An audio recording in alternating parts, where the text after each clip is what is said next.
Hoje a gente vai falar de Amazônia e vai falar do tráfico ilegal de madeira. E a gente tem a grande honra de ter dois convidados ilustros, o doutor Alexandre Silva Saraiva, superintendente regional da Polícia Federal do Amazonas. Bem-vindo, obrigada. Obrigado. E o doutor Eugênio Coutinho Ricas, adido da Polícia Federal nos Estados Unidos, em Washington. Obrigada. O assunto é interessantíssimo porque a Amazônia é meio ambiente é um tema mundial que interessa a todos. E também porque eu acho, como estrangeira, que sobre o assunto da Amazônia e do tráfico da madeira também tem muita hipocrisia internacional. Todo mundo quer cuidar da Amazônia, mas, na verdade, muitos países lucram com a Amazônia. Então, vamos entender, primeiramente, qual é o tamanho do problema? Quanta madeira ilegal sai do Brasil, doutor Saraiva, para o mundo, cada ano, mais ou menos? Aproximadamente 1 milhão de metros cúbicos de madeira são exportados pelo Brasil para o mundo todo. Eles vão para o mundo todo, ou seja, quais são as áreas mundiais mais atingidas? Primeiro, esse número ele não é completamente confiável, uma estimativa, porque nós temos muitas discrepâncias entre as bases de dados. Então, por uma base de dados do IBGE, que é o Sistema Nacional de Estatística, tem um valor. Já no sistema do IBAMA, outro. Como alguns estados têm sistemas próprios, nós temos uma dificuldade em estimar exatamente quanto de madeira que sai do país. O que nós podemos estimar com mais precisão é, por exemplo, pegando a Operação Arquimedes, que foi aqui no Amazonas e em Roraima. E só na Arquimedes nós tivemos mais ou menos 500 mil metros cúbicos de madeira. Eram destinados? Qual era apreendida. O destino? Qual era o destino desse? Qual era o destino? Bem, Europa, um destino muito importante, Europa, Estados Unidos, países asiáticos também. Então, Europa, América do Norte, Ásia, a madeira brasileira está viajando para o mundo todo. Porque é uma madeira ótima. E, normalmente, as rotas da madeira ilegal são as mesmas do narcotráfico, porque, infelizmente, a Amazonas é um hub agora para mineria ilegal, para narcotráfico. E essas rotas são as mesmas ou são diferenciadas? São as mesmas, muito parecidas. Inclusive, nós fizemos uma operação ano passado que interceptamos uma carga de droga dentro de madeira. E isso tem acontecido volta e meia. A carga era destinada ao porto de Roterdã, na Europa. E um fenômeno que nós observamos aqui no decorrer da Operação Arquimedes, aqui no estado do Amazonas, é que traficantes de drogas, pessoas com diversas condenações em tráfico de drogas, estão migrando para o negócio da madeira ilegal. Por quê? Isso é um fenômeno muito fácil de se verificar quando a gente faz análise dos nomes das pessoas que estão atuando no tráfico ilegal de madeira e comparamos com aquelas que já responderam a algum tipo de investigação, inquérito policial na Polícia Federal ou na Justiça Brasileira, de modo geral. Mas por quê? Por que isso? Por que isso está acontecendo? Possivelmente porque existe primeiro, um mercado muito aquecido e que está dando muito dinheiro, que é o mercado da madeira, e com um risco muito menor, porque essas pessoas, que é uma organização criminosa, ela utiliza o disfarce de agronegócio, de agropecuária. Então, existe uma simpatia social para o agronegócio, mas não existe uma simpatia social para o tráfico de drogas, por exemplo. E eles também não se declaram como o que verdadeiramente são, que são destruidores da floresta, ladrões de madeira de áreas públicas. Não, eles colocam como agricultores. É como no filme Poderoso Chefão, né? Existia lá a importadora de azeite, que dava o quê? Uma visão de legalidade. O que uma organização criminosa mais quer é que o ilegal pareça legal. E se esconderam durante muito tempo atrás do agronegócio. Isso é muito interessante. Antes da gente aprofundar as várias operações, eu vi que o grande problema é que a madeira que sai, que, por exemplo, vai nos Estados Unidos, onde o Dr. Ricas trabalha, é uma madeira limpada, no sentido que a documentação aparentemente é perfeita. Por quê? Porque Exato. Tem uma grande corrupção das instituições certificadoras, é isso? Exatamente. Como toda organização criminosa, ela tem tentáculos dentro dos órgãos públicos, né? Então, ele precisa dar uma documentação para aquela madeira ilegal. Uma boa comparação disso... Sim. Desculpa eu. Uma boa comparação disso é, digamos, um sujeito, é uma organização criminosa que trabalha com venda de carro, de automóveis que são provenientes de furto ou roubo. Para que esse carro seja negociado, é preciso um documento do Estado para esse carro. Senão ele vai ser vendido como sucata. No Brasil, o nome desse documento é o DUT, Documento Único de Trânsito. Para madeira, é a mesma coisa, só que o nome do documento é outro. É o Documento de Origem Florestal. Ele precisa desse documento para ele colar na madeira, e aí essa madeira vai chegar na Europa.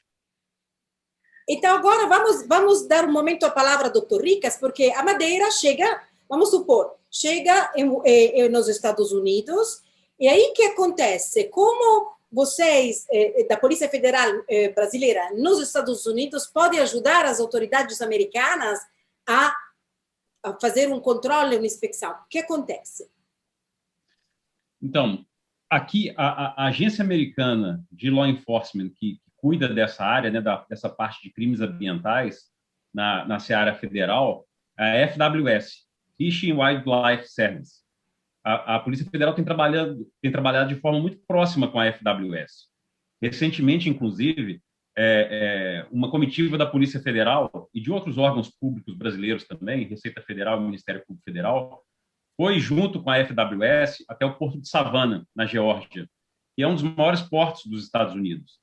E lá havia inúmeros containers de madeira brasileira apreendida, e nós participamos junto com a FWS, Polícia Federal e FWS trabalhando em conjunto para extrair pequenas amostras dessa madeira que estava lá apreendida e mandar para o Brasil para fazer uma análise, justamente em razão disso que você falou e que o Saraiva falou. A tecnologia, qual é a tecnologia que foi usada? A tecnologia que foi usada para fazer... O documento, então, o documento perfeito, né? Mas essas amostras foram extraídas para mandar para a nossa perícia, para o setor de perícia da Polícia Federal, para fazer um exame, um exame baseado em isótopo, se fosse o DNA da madeira, para estabelecer a exata localidade de onde essa madeira foi extraída. E, a partir daí, ficar comprovado que, muito embora o documento DOF demonstre que ela foi extraída de uma área legal, na verdade, essa madeira ela foi extraída de áreas da União, ou seja, áreas em que a extração dessa madeira era proibida. Então, isso é um trabalho muito, muito importante que a Polícia Federal tem feito com as agências aqui dos Estados Unidos e que a gente espera que vai dar um retorno muito bom, porque a partir do momento em que os Estados Unidos, que é um grande importador, um grande consumidor dessa madeira, que ele parar, que ele colocar um basta na aquisição, nesse comércio de madeira ilegal, isso vai diminuir o incentivo dessas organizações criminosas que estão atuando no Brasil. E aí a tendência é que isso gere uma reação em cadeia, afetando diretamente o desmatamento. Mas as penas nos Estados Unidos para esse tipo de crime ambiental, como são? Baixas ou... São altas. Aqui nós temos uma diferença, porque a empresa pode ser punida. Quer dizer, a gente sabe que no Brasil também é uma das poucas formas de penalização da pessoa jurídica é o crime ambiental, mas aqui essa penalidade é muito severa.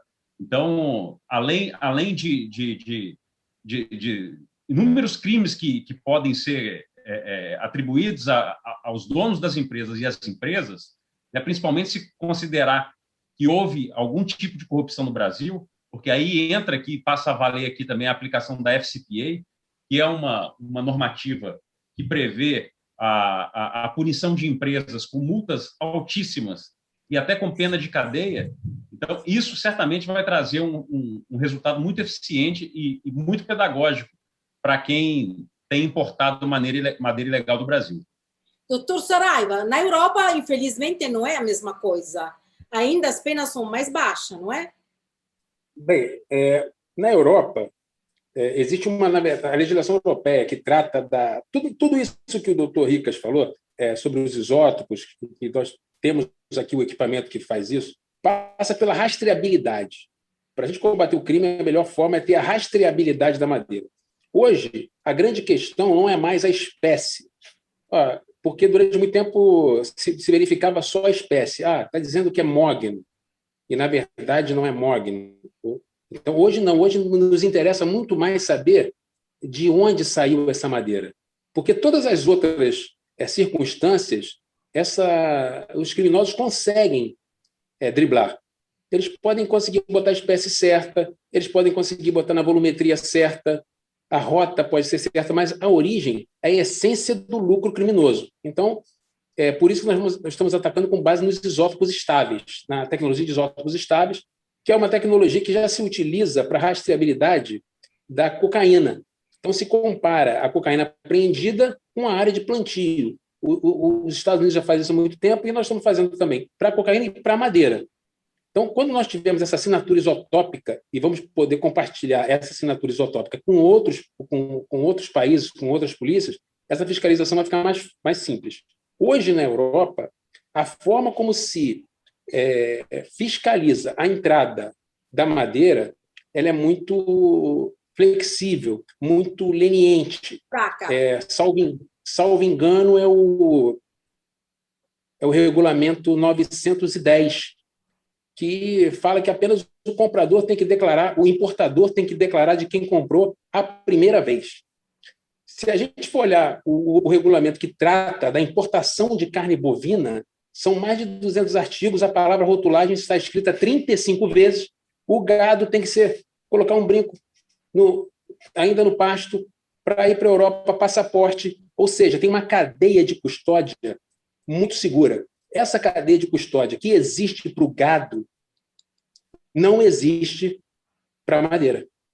E aí faço uma pergunta, me desculpa se eu interrompo, aí nasce um outro misunderstanding, porque vocês, como brasileiros, escutaram todo o debate dos governos europeus sobre a Amazônia, sobre o agropecuário, mas, na verdade, se eu entendi, essas certificações falsas da madeira faz que os dados oficiais mostram um agropecuário muito mais extenso do que a realidade.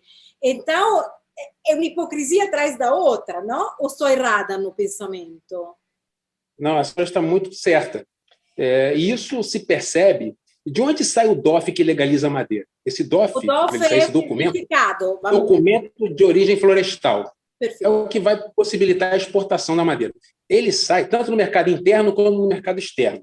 Ele sai de um processo administrativo no órgão estadual que gera isso. E nesse processo administrativo, que alguns são de 2010, 2011, 2012, são muito antigos, existem centenas de declarações falsas. Então, se diz que ocupa a área sem efetivamente ocupar, se diz que tem agricultura no local e não tem. E nós temos, assim, quase que milhares de laudos comprovando, analisando as imagens e que não tem agricultura nenhuma, apesar de ter sido declarada agricultura. Então, o que está no processo não é o que está no mundo.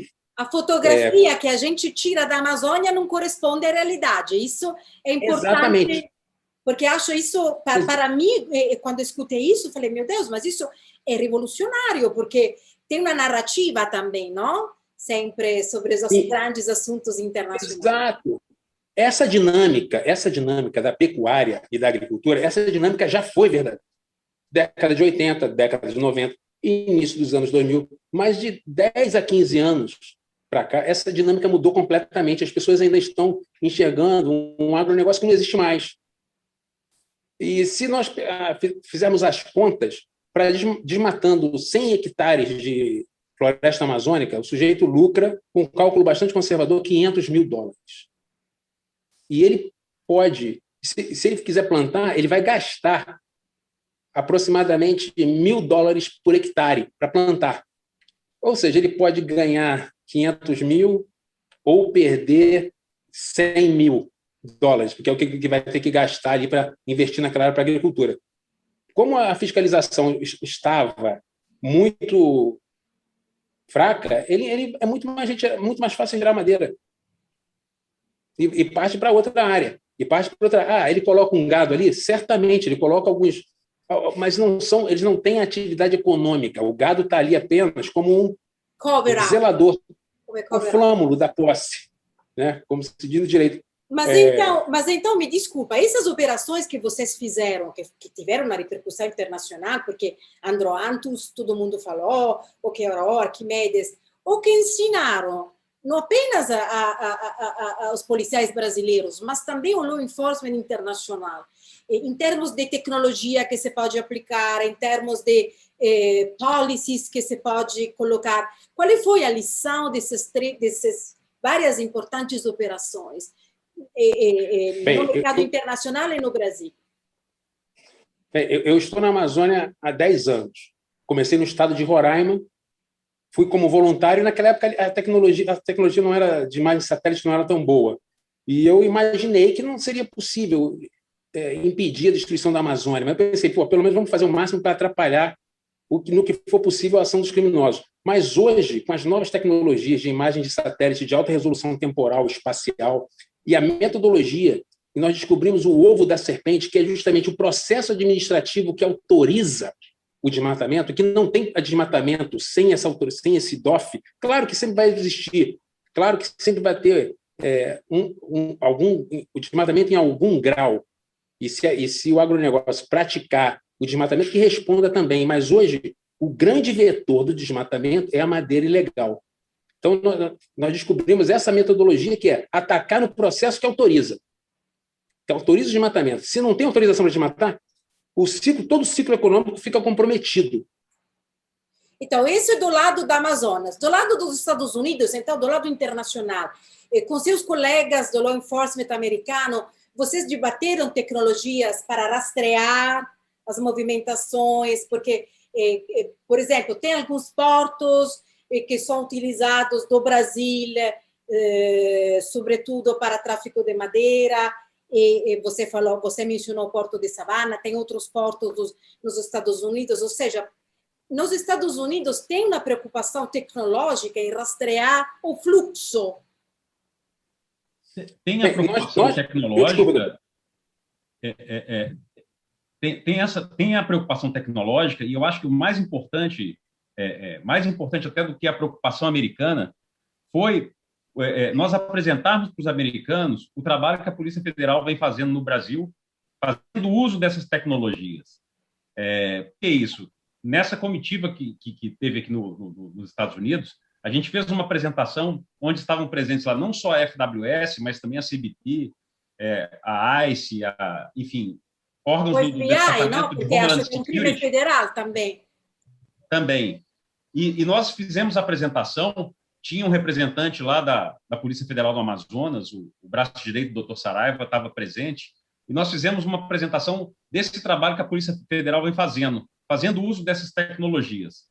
E isso foi muito bom para gerar credibilidade perante os americanos da consistência dos nossos trabalhos, porque nós conseguimos mostrar nessas apresentações, mostrar assim, de forma cabal, que não se trata só de uma suspeita, que nós temos provas concretas do que está acontecendo, do trânsito dessa madeira ilegal, desde sua origem até a chegada aqui nos Estados Unidos.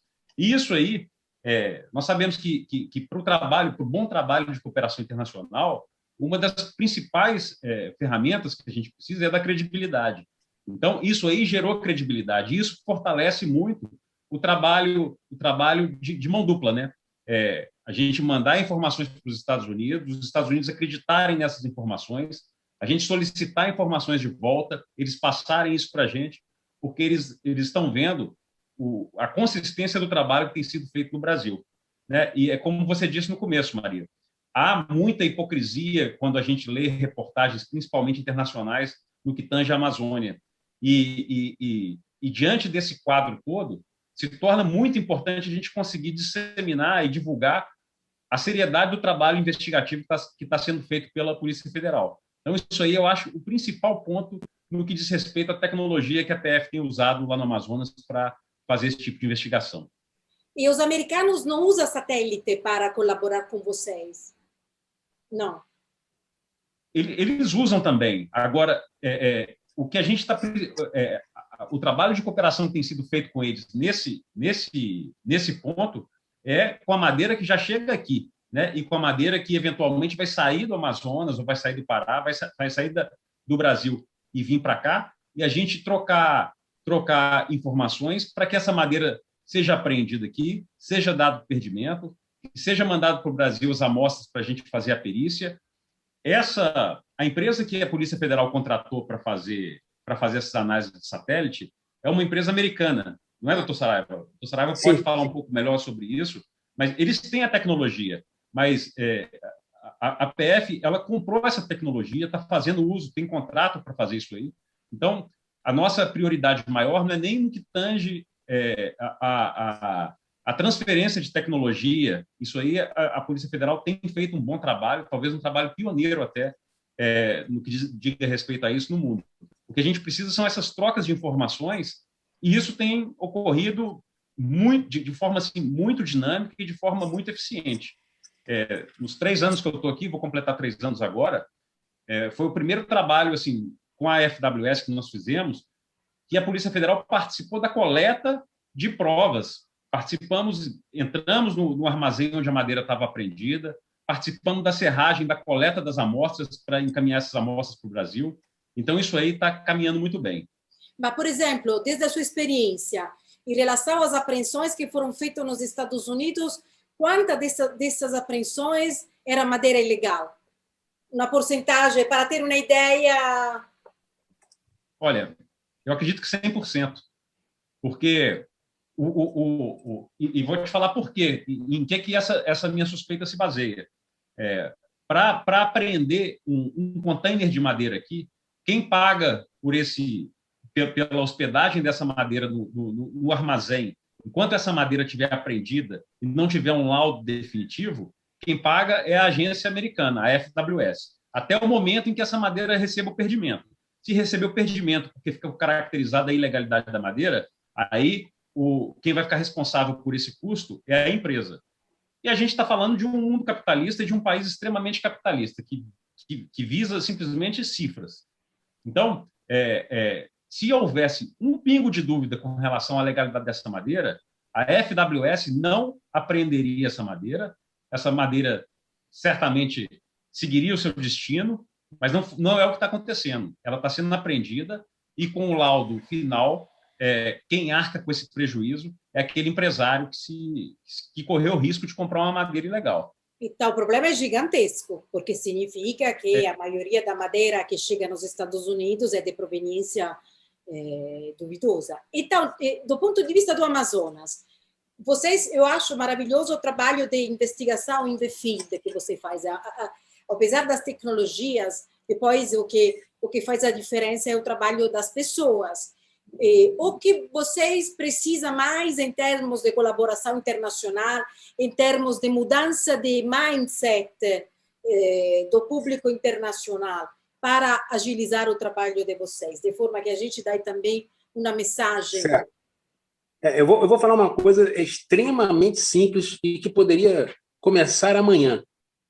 Das empresas que exportaram para a Europa e que tiveram uma carga apreendida aqui, a grande maioria tem dezenas de infrações ambientais feitas pelo órgão federal, o IBAMA. São uma nem duas, não. No Brasil. Uma que exportava para a Europa, não vou falar o país, mas assim, tem 32 infrações.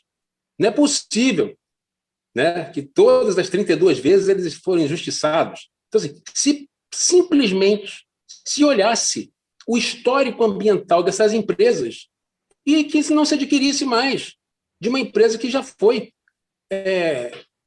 multada administrativamente ou que responde a processo administrativo ou criminal. Essas informações são disponíveis aos procuradores na Essas Europa? informações são públicas e assim, eu tenho certeza que eu não posso falar pelo IBAMA, é outro ministério, mas eu tenho certeza que eles teriam o maior prazer em compartilhar essas informações, né?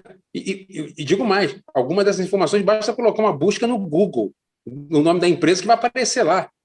Então, é o mínimo de cuidado, o mínimo de cuidado. Isso seria uma grande proposta, uma sorta de certificado da honestidade da empresa, não? Sim, uma empresa sim. clean. Sim, mas aí nós temos um problema, porque a certificadora que atua aqui no Brasil, no próprio site dela, ela exclui alguns momentos absolutamente importantes do processo da certificação. Por exemplo, o transporte não entra na certificação. Então, a cadeia de custódia tem umas interrupções, o depósito também não. Então, não é uma certificação confiável. A certificação confiável que poderia ver é simplesmente perguntar ao órgão federal, antes de importar a madeira brasileira, essa empresa já foi multada? Eu acho que com essa pergunta a gente pode fechar até porque... Já daríamos um grande salto.